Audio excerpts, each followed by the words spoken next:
welcome back. Today we are continuing to talk about Jonathan Edwards' book, Charity and Its Fruits. We are on the fourth sermon. We're on the third video on this fourth sermon, and we are talking about 1 Corinthians 13:4, charity suffereth long and is kind. We're on the is kind part.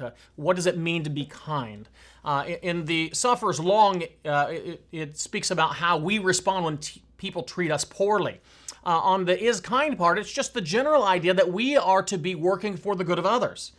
We are to be working for their good, and Edwards focuses, at least in part in this section of the sermon, on we should work for their spiritual good. We should be kind and working for their spiritual good and their eternal good.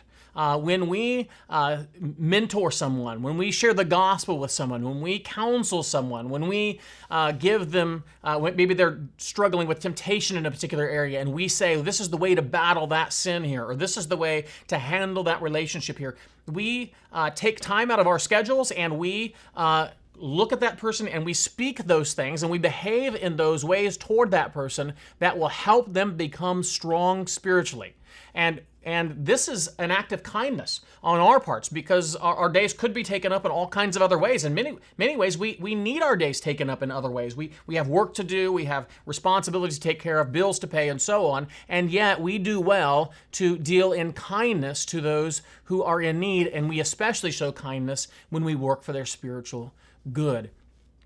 Now, one of the things Edwards says, because he's already been talking about we suffer long and are kind, is that we're kind not just to those who are good to us, we're kind to all sorts of people. And when we are kind to all sorts of people, we are like God, or we emulate God. Remember, God is the one who sends his rain on the just and the unjust. In a similar way, we are to be kind not just to those people who seem to deserve kindness, but even to those who are not kind to us. And when we treat them with kindness, then we are obeying this commandment.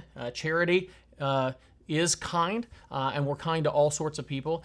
And we do this in a way because we want them, we don't want to turn from those who want their good to those who work for their ill, who work for their harm. So we want to make sure that we are on the right side of this.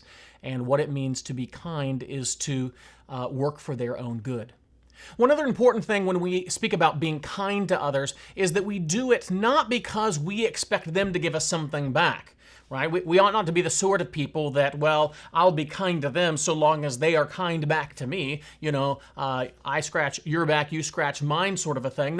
No, we do it out of a love for God, out of obedience to him. We love God. We want to obey what he says. We are not expecting, we must not then be expecting to be repaid by them. We do expect that our God will see.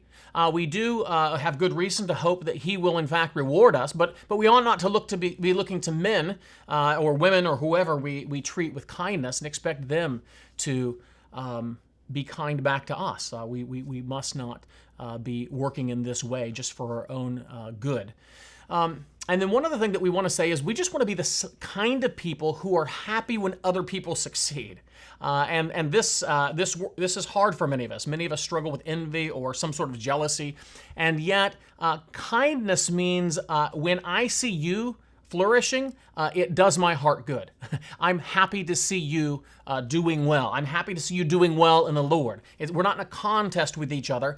We are fellow citizen or pilgrims on our way to glory, and we would want to see the fact that we are building each other up and encouraging each other and rejoicing when we see others succeed. So this is also another way that we act in kindness. We act in kindness because we just are happy to see the Lord using us in helping others on the right path, on the right way, to see them have joy in the Lord and to reach their heavenly destination.